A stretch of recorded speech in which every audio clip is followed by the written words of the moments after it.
Hammaga salom, men ismim Amirxon va bugun biz sizlar bilan Smart Business'dan P10 onlayn kassa apparatini obzor qilamiz. Avvaliga onlayn kassa o'zi nima va u nima uchun kerak degan savolga javob beraylik. Onlayn kassa bu xaridorlarga QR kodli chek beradigan qurilma.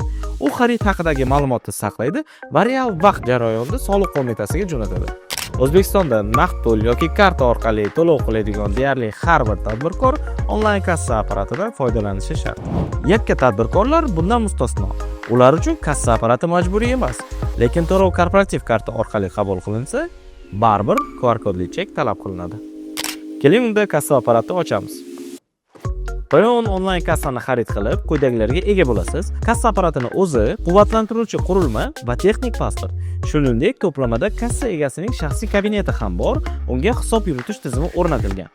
Onlayn kassa katta sensorli ekran, markirovka bilan ishlash uchun professional skaner, SIM karta uchun slot va bank kartalarini qabul qilish uchun NFC modul bilan jihozlangan.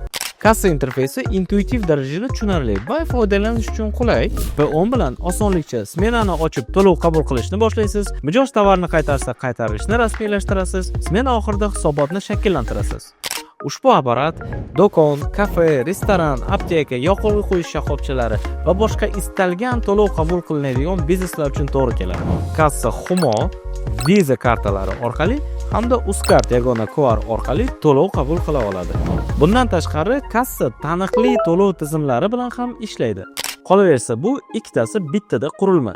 Agar sizda kassa apparatingiz bo'lsa, lekin to'lov qabul qilish uchun terminalingiz bo'lmasa, siz P10 apparatini terminal sifatida sotib olishingiz mumkin.